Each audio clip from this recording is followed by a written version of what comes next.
They say a man should always learn from the mistakes of others, but I never thought I'd be the one teaching the lesson.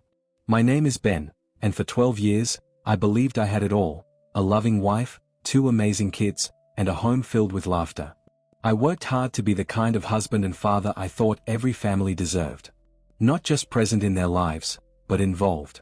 Every weekend, I'd plan something special: a road trip to the mountains, a camping night under the stars, or even a simple movie night at home. We'd laugh, roast marshmallows, and tell stories until the kids fell asleep. Vacations were the highlight of our year. My wife and I would map out the destinations together, imagining how excited the kids would be to see the world. I wasn't perfect, but I tried to be the opposite of what I saw in many broken families. No distant father figure. No husband who ignored his wife's needs. I thought I was building a life where we all felt secure, loved, and respected. And up until that night, I truly believed I was succeeding. But life doesn't always play fair. Sometimes, betrayal comes from the person you least expect, when you least expect it. And that night, everything I thought I knew about my wife, marriage, and even myself was shattered. It wasn't just the pain of betrayal, it was the weight of 12 years of trust crumbling in a single moment. That night, I realized I wasn't the only one who had been learning. My wife had been learning too, learning how to hide a side of herself I never thought existed. This is my story of how I found out the truth, what I did after, and why I'll never look at love the same way again. Buckle up, because this isn't just a tale of heartbreak, it's a story of revenge, consequences, and ultimately, survival. That night was like any other, or so I thought. My wife was in the home study, buried in her work as usual. It wasn't uncommon for her to bring home projects from the office, and I'd always admired her dedication. Meanwhile, I was in our bedroom, trying to relax after a long day. The kids were already asleep in their room, preparing for their exams the next day. Then, something caught my attention. Her phone, lying on the nightstand, kept lighting up. At first, I didn't think much of it. I assumed it was notifications from her work apps or group chats. But there was no sound, no ping, no vibration, just the screen coming to life every few seconds. I couldn't help but find it strange. The curiosity got the better of me. I told myself it was harmless. After all, we both knew each other's passwords. It wasn't about mistrust, so I picked up the phone and unlocked it, thinking I might find something mundane. What I saw next shook me to my core. There was a message thread from a number saved under a name I didn't recognize. It was a man's name. It didn't belong to any of her colleagues I'd ever met or heard her mention. I opened the conversation, and as I scrolled through the messages, my hands began to tremble. There was no mistaking what I was reading. These weren't casual chats or professional exchanges. The texts were intimate, filled with inside jokes, pet names, and references to private moments they had shared. The more I read, the more it became clear, my wife was having an affair. Not a one-time lapse in judgment, but a months-long relationship with someone from her office. My heart shattered and I could feel anger bubbling beneath the surface. But alongside the fury was a wave of devastation. How could she do this to me? To our family? To the life we had built together over 12 years? For a moment, I wanted to scream, to confront her, to demand answers. But I glanced at the clock, and my thoughts shifted to the kids. They were just a room away, peacefully asleep. Tomorrow was a big day for them. They had their exams. The last thing they needed was to wake up to chaos. I had to keep it together. I placed the phone back on the nightstand, exactly as I'd found it. My mind was racing, but I forced myself to think rationally. If I wanted to address this betrayal, I needed a plan. That night, while she worked in the study, oblivious to what I had discovered, I quietly gathered the evidence. I took screenshots of the messages, their conversations, their plans, their confessions of love. I sent everything to my lawyer with a brief note: I need to start the divorce process. Let's talk first thing in the morning. I didn't sleep much that night. How could I? My world had just been turned upside down. But I knew one thing for sure: she had broken my trust, and there was no going back. This was the beginning of the end, and I was going to make sure she understood the consequences of her actions. The next morning started like any other day in our house. I woke up, made breakfast for the kids, and got them ready for school. My wife moved around the house as usual, completely unaware of what I had discovered the night before. She seemed tired, maybe even stressed, but I didn't let that distract me from what I needed to do. I smiled, cracked a few jokes with the kids, and made sure everything appeared completely normal. After dropping the kids off at school, instead of heading to my office, I drove straight to her workplace. The whole ride there, my mind was racing, but I kept reminding myself to stay calm. I needed to handle this with precision. My goal was to make her feel the weight of her actions without turning it into a public scene. When I arrived at her office, I walked straight up to the reception desk and politely asked to see her. The receptionist seemed surprised, maybe because I'd never visited before. She gave me a warm smile and asked if I'd like to wait. I nodded and sat down, rehearsing my next moves in my head. After a few minutes, my wife came out of her office. She looked surprised to see me but smiled politely. "What are you doing here?" she asked, her voice tinged with curiosity. I kept my expression neutral. "I just thought I'd stop by. Can you do me a favor? Could you call your co-worker Mark?" I said his name with deliberate calm, watching her face closely. Her expression shifted slightly, but she quickly masked it. "Why do you need to see him?" she asked. "It's nothing serious," I replied, still keeping my voice light. "I've just heard so much about him, and I thought it'd be nice to meet him." Her face paled, but she turned around and went back into her office. A few minutes later, Mark walked out, clearly confused but polite. He looked to be in his late 30s. He extended his hand, and I shook it firmly. "Mark, right?" I said with a polite smile. "It's great to finally meet you. I've heard so much about you from my wife." His smile wavered slightly, but he played along. "Ah, thanks. It's nice to meet you too." I didn't say much else. Just a few polite words and a nod before I turned to my wife and said, "I'll talk to you in private now." Mark looked relieved and quickly excused himself. As soon as he was out of earshot, I turned to my wife. Her eyes darted nervously, and I could tell she was struggling to hold her composure. "I know about the affair," I said, my voice steady but cold. Her mouth opened as if to speak, but no words came out. "I know everything," I continued. "The texts, the meetings, the lies, all of it. And I want you to know that this isn't something we are going to fix." She looked like she wanted to cry, but I didn't let her interrupt. "You'll be receiving divorce papers today," I added. "I've already sent everything to my lawyer, including the evidence. And just so we are clear, I'll be fighting for full custody of the kids."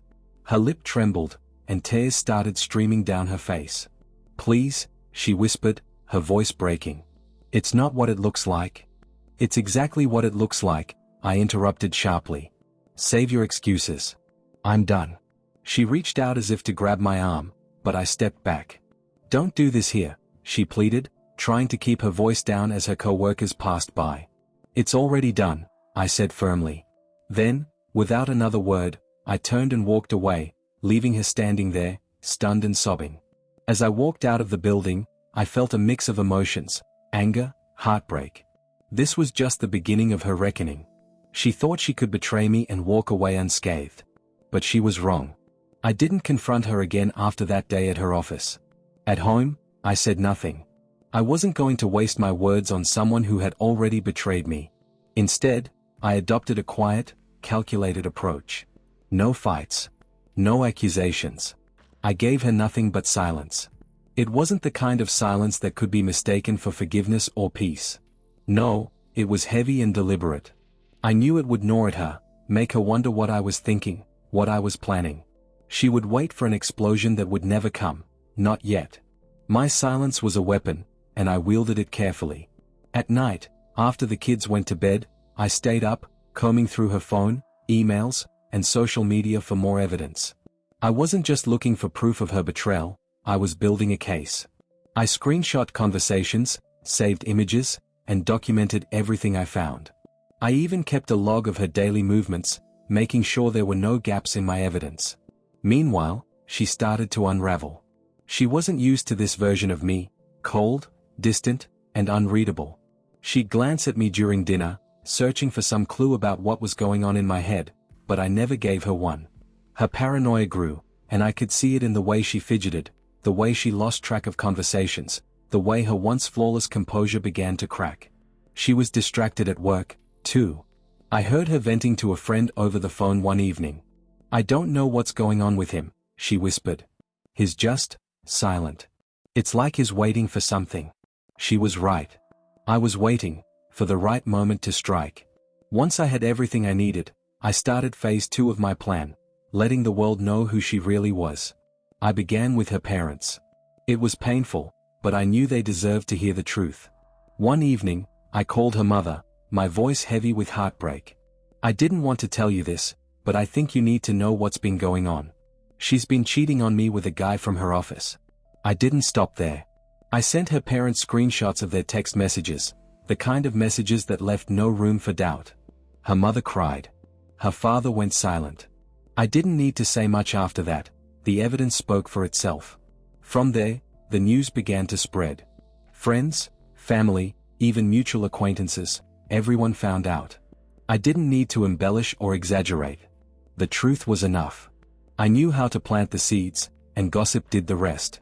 At her workplace, the whispers started. People began to look at her differently.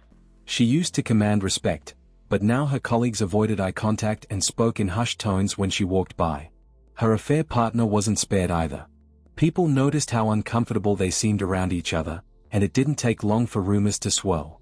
It was time to escalate things further. I knew the company had a strict policy about workplace relationships, especially ones that could compromise professionalism. So, I sent an anonymous email to HR, attaching screenshots of her messages with her affair partner and detailing their inappropriate behavior. The company didn't take it lightly. An investigation was launched, and both of them were called in for questioning. Suddenly, the perfect couple at work wasn't so perfect anymore. The tension between them was palpable. They started blaming each other, trying to shift responsibility for the fallout. She was suspended pending the investigation, and while she was at home, the phone calls from work stopped. Her co-workers avoided her like the plague. She was no longer the rising star of her department, she was the scandal everyone whispered about.